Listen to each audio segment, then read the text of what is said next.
Assalamualaikum dan salam sejahtera. Apa khabar semua? Apa khabar semua? Pastu harap anda sihat-sihat, ceria ya dan bersemangat untuk meneruskan perjuangan hidup ya.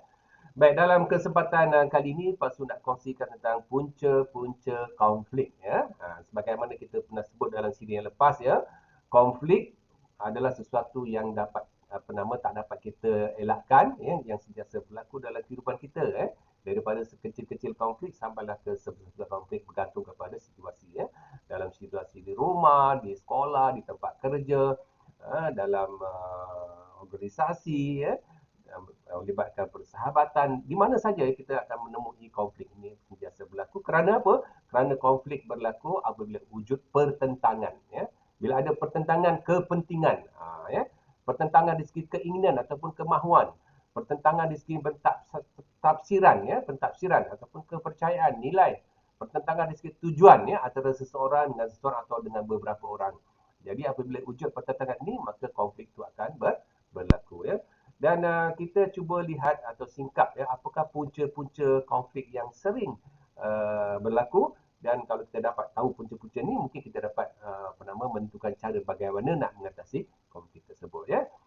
Baik, kalau kita perhatikan ya, di sini kita dapati punca-punca konflik ni, yang pertama pasal nak kongsi ialah dipanggil konflik ego ya. Konflik yang berlaku disebabkan ego ya. Kita tidak dapat nafikan ya, setiap seseorang itu sama ada seorang kanak-kanak kecil, remaja ya, ataupun seorang dewasa ya, masing-masing ada ego ya, masing-masing ada ego, dan kadang-kadang kita nak mempertahankan ego kita ya. Jadi apabila seseorang itu menunjukkan ego ya yang tinggi, yang kurang disenangi, yang boleh mencetuskan masalah pada orang lain, maka bolehlah berlaku konflik dalam komunikasi antara orang itu dengan orang yang lain ya. Umpamanya ada orang yang sangat ego dari segi ilmu yang dia ada ya. So dia kata okey, pendapat aku je betul. Engkau mana tahu ya. Kau tak baca buku ni, kau tak baca ni, kau tak ada pengalaman ni. Jadi dia sudah ego. Jadi ini boleh menimbulkan rasa kurang senang dengan orang lain, ataupun orang tu ego dari segi pangkat ataupun kedudukan di dalam masyarakat ya. Orang itu mungkin ego dari segi bakat dia. Dia saja yang pandai menyanyi, dia saja yang pandai mengaji, orang lain semua ini semua ego-ego ya. Orang lain ada kecenderungan untuk rasa inferior ataupun rasa rendah diri apabila sesuatu pihak lain menunjukkan ego yang keterlaluan, dan ini boleh mencetuskan konflik ya, terutama dalam komunikasi interpersonal ya. Yang kedua yang boleh menyebabkan konflik, punca kedua ialah konflik kepercayaan. Kita panggil trust conflict ya. Konflik kepercayaan ya. So ini selalu berlaku dalam konteks perhubungan ya. Bila kita berhubung dengan seorang ya, suami isteri berhubungan, kita dengan kawan baik kita, bersahabat berhubungan, kita dengan rakan sekerja berhubungan, kita dengan sesama tetangga berhubungan ya, kita dengan bos berhubungan ya. So apabila wujud krisis kepercayaan ya, yang menyebabkan seseorang itu hilang keyakinan terhadap kita atau terhadap seseorang, maka boleh berlaku konflik ya.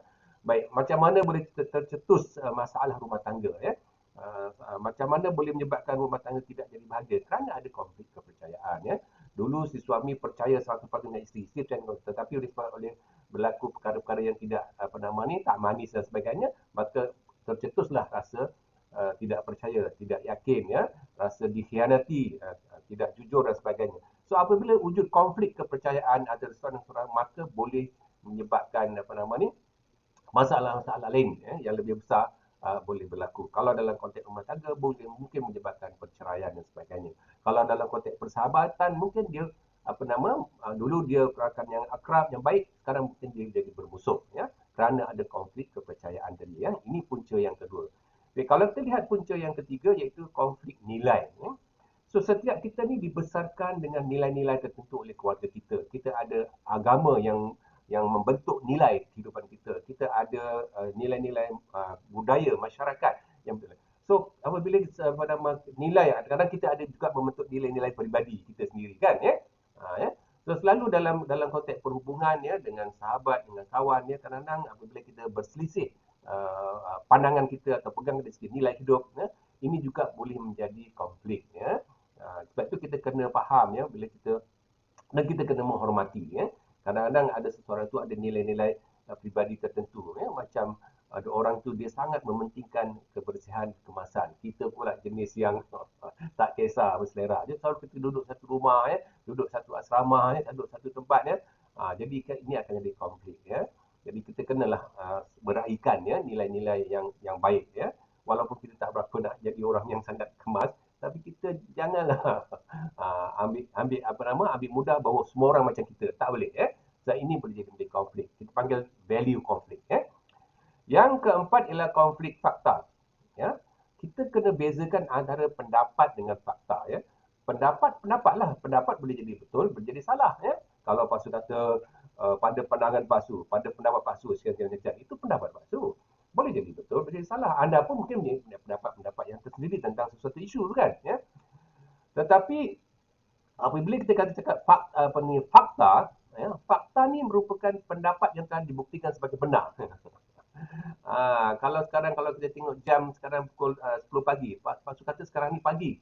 Anda tak boleh kata, ini malam ni pasu sebab dah gelap. Tak ada. Sebab faktanya lah sekarang menuju ke 8 pagi. So kita kena kata pagi. Ya? Bukan sebab gelap tu kita kata dia malam. Kerana tak nampak matahari kan, mendung dan sebagainya.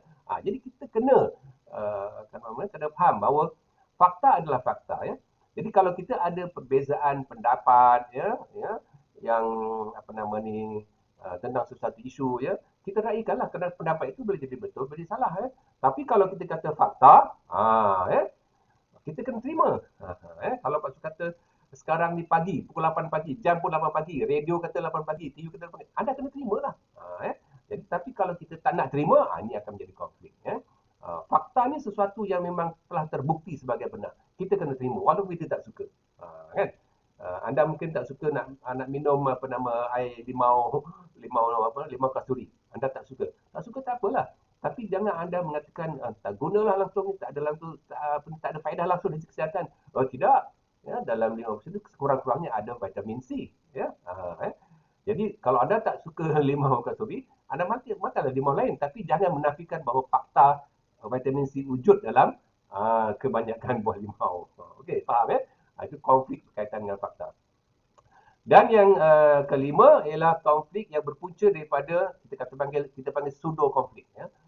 Konflik pseudo. Maksudnya timbul salah faham ya, misunderstanding ya antara tentang satu perkara ya. Walaupun kita membawa maksud yang sama ya. Kadang-kadang kita ada misunderstanding ya. Sebenarnya benda tu tak macam itu, tapi oleh kerana kita ada keterbatasan maklumat, kita ada keterbatasan pengalaman ya, kita mungkin tak cukup berfikir secara rasional ya. Jadi kita telah membuat mentafsirkan itu secara tidak betul ya. Ini dipanggil salah faham, misunderstanding. Ini selalu berlaku dalam komunikasi. Selalu berlaku dalam perhubungan ya. Kerana dalam suami isteri, dengan anak-anak, dengan rakan sahabat, di tempat kerja dan sebagainya, dalam komuniti selalu wujud salah faham ya. Ini kita panggil pseudo ya. Salah faham ini apabila ada orang pihak yang bagi tahu kita sebenarnya macam ni maksud ni. Oh, minta maaf dah Pak Su ingatkan begini. Nampak ya. Jadi itu kita panggil pseudo ya. Ya. Maknanya ni salah faham tu boleh berlaku atas banyak sebab lah ya. Kerana kelemahan kita ataupun kerana kelemahan di pihak orang yang memberitahu kita ya. Jadi itu kita panggil pseudo konflik ya. Dululah ada satu kisah lah dekat Pak Su masa dekat satu tempat dulu. Ada kawan Pak Su ni naik berjoging ya, berjoging daripada arah seberang jalan sebelah sana. Jadi dia nampak kawan dia lagi ni dengan suami dia balik airport ya, naik kenderaan.